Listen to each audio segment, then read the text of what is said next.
கோர்ட்டுக்கு கூட்டு போகிற சமயத்தில் ஒரு இன்ஸ்பெக்டர்கிட்ட கேட்டேன், சார் செயின் ஆக்குறாங்க, இத்தனை பசங்களை அரெஸ்ட் பண்ணி கொண்டு வரீங்க, இவன் கொண்டு போய் செயினை கொடுக்குறான்ல, விற்கிறான்ல, அவனை ஏன் நீங்கள் அரெஸ்ட் பண்ணதில்லை? அப்படி யாரையும் நான் பார்க்கலையே வேலூர் சிறையிலேயே, புழல்லையும் நான் பார்த்ததில்லை. ஏன்னா புழல் நான் இருக்க பிளாக்லாம் எல்லாம் அரெஸ்ட் பண்ணுறோன்னு முதல்ல கொண்டு வருவாங்க.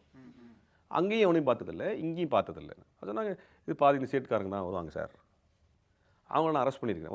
ஒரு இன்ஸ்பெக்டர் சொன்னால் நான் அரெஸ்ட் பண்ணியிருக்கேன். அரெஸ்ட் பண்ணோன்னா அடுத்த நிமிஷத்தில் அவங்க சங்கத்துலேருந்து ஆள் வருது.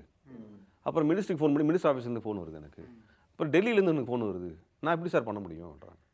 அப்போ நான் கேட்டேன், ஒரு நாளைக்கு 100 செயின் அறுக்குறாங்க, இன்சிடென்ட் நடக்குன்னு வச்சுக்கோங்க, 100 இடத்துல நடக்குன்னு வச்சுக்கோங்க, ஒன்று 5 பவுன் வச்சுக்கோங்களேன், எவ்வளோ பவுன்? 500 பவுன் ஒரு நாளைக்கு போகுது. சரிங்களா? 500 பவுனுக்கு என்ன பணம் தர்றான்? 10% பணம் தரான் அடுத்தவனுக்கு, போனவனுக்கு. சரிங்களா? எடுத்தது வருது இல்லைங்களா, அந்த செயின் வருதா? அந்த 500 பவுன் யார்கிட்ட போகுது? அதோட வேல்யூ என்ன? இன்னைக்கு ஒரு பவுன் 1 லட்சம்னா ஒரு நாளைக்கு 5 கோடி சார். வருஷத்துக்கு 1500 கோடி ரூபாய் பணம் அப்படி போகுது, எந்த வித கணக்கிலையும் இல்லாமல் கை மாறிட்டே இருக்குது. அப்போ தமிழர்கள் எதை லூஸ் பண்ணுறாங்க? யார்கிட்ட லூஸ் பண்ணுறாங்க? நம்ம தமிழில் நகை செய்யக்கூடிய தொழிலாளர்கள், அந்த நகை தொழிலில் இருக்கிறவங்க யாரும் நகை